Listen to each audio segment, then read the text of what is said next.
Behind every door in Veterans Village, which is 122 doors, there's a man or a woman, an individual or a family, and children that have given themselves in varying degrees to our country. It was just an amazing thing to see that this, right in our midst, was going on for our veterans. Our typical resident is a veteran that has, for some reason, fallen through the cracks.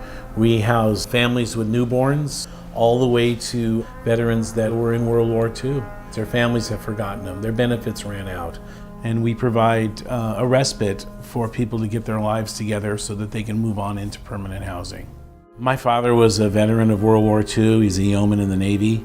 My two uncles fought in the Battle of the Bulge and on the African front. My grandfather, he was in the Army, and he did a lot of competitive boxing while he was in the Army, and just really appreciate his service and all my family that have served. My father, he served in the Vietnam War in the Marines, and at the time I wasn't born, but to sit back, go through the photo albums, and talk about his experiences, you kind of understand the sacrifice that not only he made, but a lot of men and women at that time, regardless of what level they served, it was a service to our country so we could have the freedom that we have to this day. My father asked me before he passed away to do something for the veterans in our country.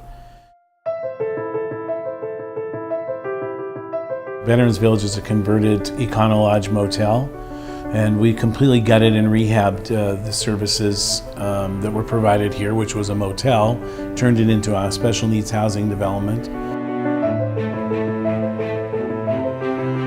And we were blessed to get a major grant from the Home Depot Foundation, which is in excess of $1 million. And we completely renovated the facility.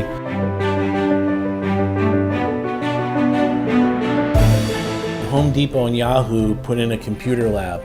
We have a job bank here.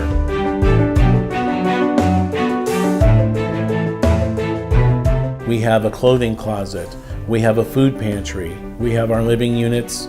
We have 12-step rooms. We have all those services here, and the best part about those services is that they're mostly staffed by volunteers.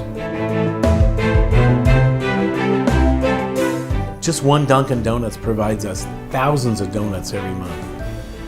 Thousands. Panera Bread, Nice Eats, every day from their bakery. Whole Foods is off the charts. Trader Joe's gives us prepared meals, all sorts of food, and 3 Square Regional Food Bank. No one goes hungry in Veterans Village ever.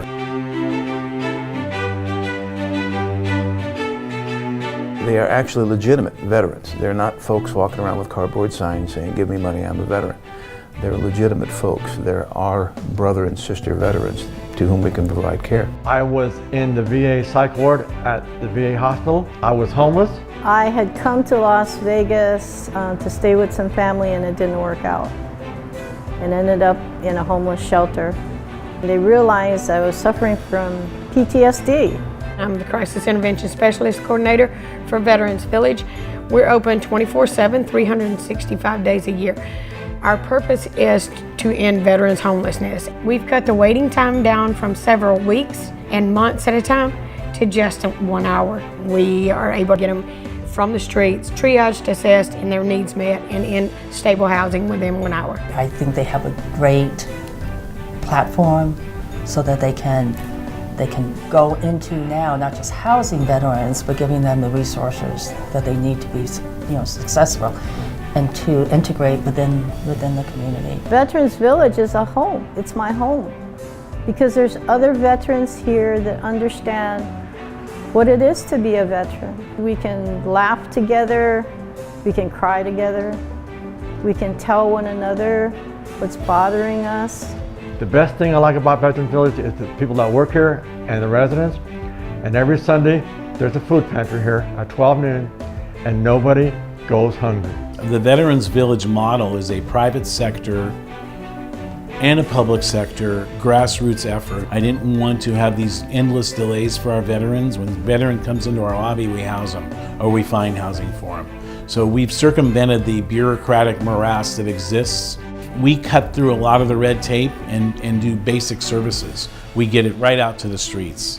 When someone invests $1 into Veterans Village, it goes right to services. It doesn't go down the hall for expensive overhead or meals or anything else. I saw once again, what Arnie wanted to do with it, what the project was providing to the many veterans around the community, and I saw the bigger picture of what it can do for veterans around the country. It only made sense. To me, it's like a benchmark. It's a model of what we need throughout the country. The programs we need help with is number one, the Veterans Village Emergency Housing Fund. The Emergency Housing Fund can house one of our veterans for $20 a night. That $20 includes their housing, their food, the connection to clothing, jobs, medical mental health services, or any other service that person needs that we assess upon triage when they come and visit us. There's no place in Clark County where you can get anything like that for $20 a night. Number two is helping defray our basic operations costs. The electric bill, the water bill, the power bill, the taxes, the operations, the maintenance of the operations, deferred maintenance, the basic material costs is a big cost for us. When my husband came up with the concept of Veterans Village, he wanted to help every veteran that he could, and he really is able to kind of put all the components together to help veterans, whether they need help with benefits or they need housing, food, jobs, maybe mental health. He's able to kind of put all those components together and help people in whatever direction they need to go. They're reaching out to veterans in Las Vegas and beyond. We go to Washington, we talk to the politicians there. We tell them, don't forget the veteran. We know how to do this. We can replicate this in any other city, in any other region, in any other state in the United States. This organization is the essence of grassroots housing. It gets services right to people. I personally have given my money plus my time to this organization because I believe in it. And then for me to be able to be a part of it and then tell my dad afterwards after I agreed to it, seeing his jubilation and his tears in his eyes of joy, it just put the exclamation point on something that I initially thought was right. This Veterans Village in Las Vegas meets and fulfills a lot of the needs of veterans. But it can't continue on unless it receives help from the community and support from the community. They helped us and helped our country in times of need, and now it's our turn. I feel like I really want to get involved with my mom and dad, Sharon and Arnie, to really get involved and help the veterans, because it's a growing problem and it's an easy way to stop it, and I feel like we can really help those who have definitely served us. I would say we really love donations, whether it's food donations or clothing donations, but in particularly if people can give money donations, it helps us tremendously to be able to do those emergency overnight stays for veterans. Won't you please help us so that we can continue to house our veterans with respect and dignity, so that we can make sure that no veteran ever goes homeless in this country, that we never have to use the word homelessness and veteran in the same sentence? I'd really appreciate it. Thank you.